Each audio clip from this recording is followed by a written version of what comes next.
Merhabalar arkadaşlar, hepiniz hoş geldiniz. Bugün ne yapıyoruz? Yine pikler. Siz ne yapıyorsunuz la? Bayağı bir tontik oldunuz ha.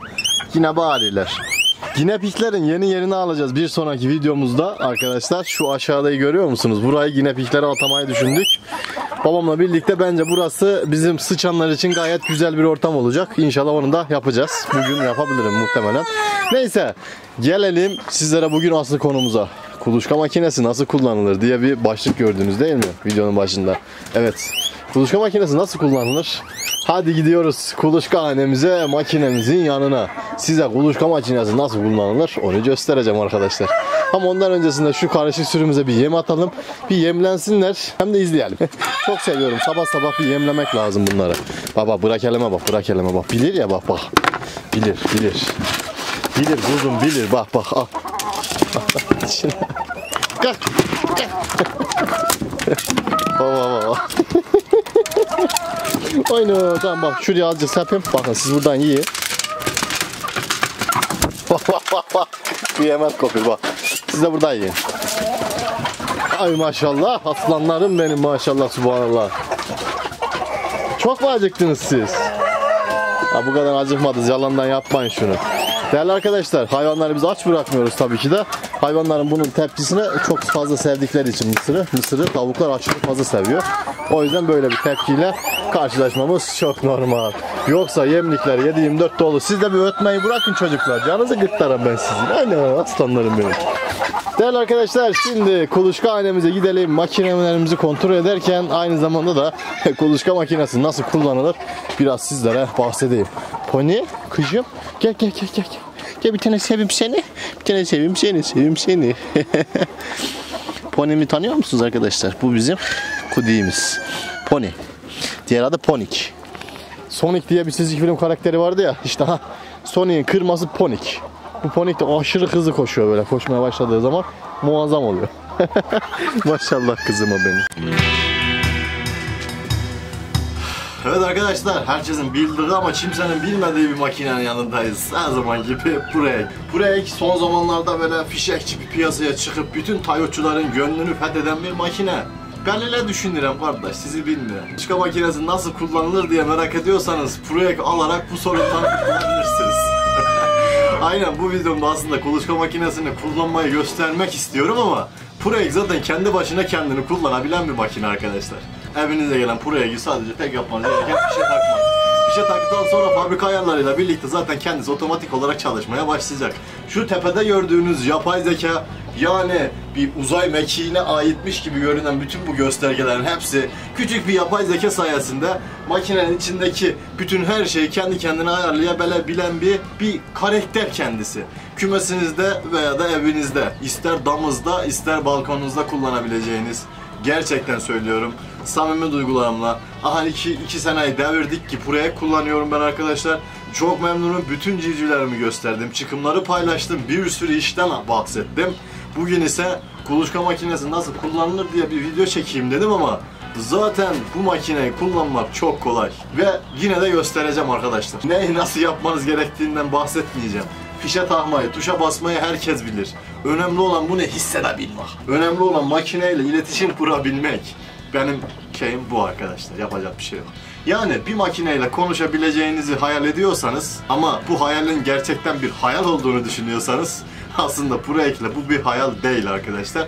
Bu makine o hayallerinizin hepsini gerçekleştirebiliyor. Kendisi zaten yapay zekalı olduğu için içerideki sıcaklığı ve nemi kendi kendine ayarlayabilen bir zekası var. Zeka deyince insan biraz şaşırıyor ama bu makine gerçekten de Türkiye'de teknoloji belgesine sahip tek makine markası. Kalınlığı görüyorsunuz belki. Belki de görmüyorsunuz. İçine baktığınız zaman yine muazzam bir tasarım sizleri karşılıyor. Neyse çok fazla uzatmayalım. Kuluçka makinesi peki nasıl kullanılır diye soran arkadaşlara gelsin. Abi bir makine aldınız diyelim. Makineyi kullanmadan önce onun koyacağınız yer çok önemli. Nerede bakacaksınız? Makineyi nerede muhafaza edeceksiniz? En önemli olan şeylerden birisi, şöyle tekrar buraya sokayım. Bir makinemiz zaten çalışıyor. Bu makinemizi de yanında bırakalım arkadaşlar. Bu şu an çalışmayan makinemiz. Yani çalıştırmadık halen daha. Bu makinemizde yumurtalar var. Göstermek istemiyorum şimdi, nemi falan düşürtmesin. Çıkıma yakın. Çıkım zamanında sizlerle paylaşacağım yumurta sayısını da. Hepsini de. Hatta bu videomu belki paylaşırım, bilemiyorum. Bakacağız şimdi sizlerle birlikte. Arkadaşlar, makineyi aldığınız zaman öncelikle bodruma koymayın. Yani sıcaklık değerleri böyle çok değişken yerlerde makineyle uğraşmaya çalışmayın. Diğer açıdan dışarıda tutmayın. Rüzgarın estiği veya da hava şartlarının sürekli değiştiği bir noktada makineyi kullanmak riskli bir durum. Çünkü makine kendini ona göre ayarlayamıyor. Rüzgar estiği için sürekli içeride bir savaş haline giriyor. Yumurtaları sıcak tutmak için veya da nemi yükseltmek için. İşte bu durumdan kaçınmak için genelde ev ortamında ya da daha iyisi kuluçka makinelerinize böyle bir civcivhane oluşturup orada kullanmanızı tercih ediyorum. Diğer açıdan hiçbir tercihim yok. Dışarılarda kullanmayın makineyi ki uzun ömürlü güzel çıkımlar elde edebilirsiniz. Peki kuluçka makinesinde yine kullanırken dikkat etmeniz gereken şeylerden birisine, alacağınız makine markasının kabinlerine çok dikkat edin. Şu bizim mesela Pureygin kabini çok kalın. Bakın kapıyı görüyor musunuz? Bu var ya, bu ne demek biliyor musunuz? Elektrik gittiği zaman bile içerideki sıcaklığı uzun süre muhafaza edebilir anlamına geliyor ki ben bunlar da biliyorsunuz elektrik kesintisi de yaşadım. Neredeyse yarım gün, belki bir günden fazla oldu. Ama yine de civcivlere hiçbir zarar vermeden çıkıma kadar götürdü. İşte bu kabin olmasaydı hızlı bir şekilde soğurdu içerisi. Ama bu makine sıcağı içeride çok iyi tutuyor. Misal. Ondan sonra böyle yapay zekalı makineler tercih edin ki arkadaşlar içerideki nemi, ısıyı kendisi ayarlayabilen bir sisteme sahip olsun ki siz evde yokken bile kendi kendine içeriği halledebilsin.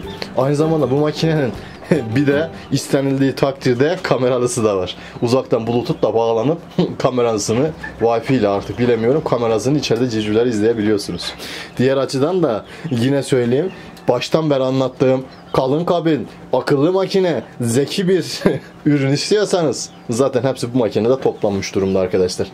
Şimdi evde biliyorsunuz geçen yıl kullandım, nem kaç sefer çıkım aldım. Belki 10'u 15'i geçmiştir. Şimdi civcivhaneye getirdim, rahat 5 kez çıkım aldım. Aha 6. kez yine çıkım alacağız. Bu çıkımı da yine sizlerle boş dolu kontrolünü yaptıktan sonra paylaşacağım. O yüzden takipte kalın. Kuluçka makinesi kullanmak aslında zor değil. Kuluçka makinesi nasıl kullanılır diye sordular bana. Ben de şu cevabı verdim. Sadece buraya kalın. Gerisini zaten o hallediyor dedim arkadaşlar. Ama insanlar şaşırdı. Nasıl oluyor diye. Ben size kısaca anlatayım. Kuluçka makinesi kullanmanın en büyük noktalarından birisi zaten makineyi aldıktan sonra kullanım kılavuzu geliyor yanında arkadaşlar. Veyahut da bizleri izliyorsunuz. Videoları izleyerek böyle güzel makineleri kurabilirsiniz, çalıştırabilirsiniz. Kuluçka makinesi kullanımlarında en önemli şeylerden birisi öncelikle ortam. Her ne kullanıyorsanız kullanın. Ben oda sıcaklığı tercih ediyorum. Oda sıcaklığında makine kullanın arkadaşlar ki hem zorlanmaz hem de çıkımlar daha iyi olsun. Diğer açıdan kuluçka makinesi kullanırken ısı değerlerini dikkatlice ayarlayın. 37.5 olabilir, 37.7 olabilir. Nem derecesi %50-55 olabilir. Ancak bu firmadan firmaya değişebiliyor. Purek genelde 37.5 ile 6 arası ve nemi de %55 şeklinde geldiği zaman, teslim aldığınız zaman göreceksiniz. Kullanabiliyorsunuz. Ancak dediğim gibi farklı makinelerde, firmalarda bunlar değişkenlik gösterebiliyor arkadaşlar. Ondan sonra bizim makinemizde mesela ışığı var. Böyle ışığını yakıyorsun. İçeriği görebilmek için. Burada bir manuel göstergemiz, bir de manuel ve otomatik göstergemiz var. Şu an manuelde mesela. Manuel aldığınız zaman tamamen çevirme işlemi size ait oluyor arkadaşlar. Şöyle bir istop edelim makinemizi, hem de görün. Buyurun. Mesela şurada çevirmeyi şu an manuel olarak ben yapıyorum. Işığı da yakalım. Bakın. Bunu otomatiğe aldığınız zaman ise makine kendisi yapıyor. Şu an kızdı bana kapıyı açtığım için. Zaten kuluçka makinesi kullanırken sizlere tercihim otomatiktir ki fabrika zaten otomatik olarak gönderdiği şeyleri de 2-3 saatte bir otomatik çeviriyor. Burada bu arada bu kadar yumurtamız var. Dolu boş kontrolü yapmadık. Yapacağız başka bir videoda, bu videomuzda değil. Ondan sonra doldurup civcivlerin çıkımını bekleyeceğiz inşallah. Onu böyle bir bütün video şeklinde çekmek istiyorum. Hem dolum hem çıkım olarak arkadaşlar. Nasip kısmet olursa. Şimdi kapağımızı kapatıyoruz. Kuluçka makinemizi tekrar da çalıştırıyoruz. Çalıştıktan sonra makinelerinizi genelde günlük olarak kontrol edin. Hobi makinesi kullanıyorsanız zaten Puregg'in bu hobi makinesi. Böyle suyunu kontrol edersiniz günlük. Gerisini zaten makine kendi kendine hallediyor arkadaşlar. Yapmanız gereken çok da fazla bir şey yok. Ama yine de abi ben kuluçka makinesi nasıl kullanırım diye merak ediyorum diyorsanız da arkadaşlar yine söylüyorum. Kuluçka makinesini alıp evinizin bir köşesine koymanız yeterli. Ama bu Puregg olmalı. Diğer videolarda görüşürüz. Kendinize çok iyi bakın. Hoşça kalın. Bay bay.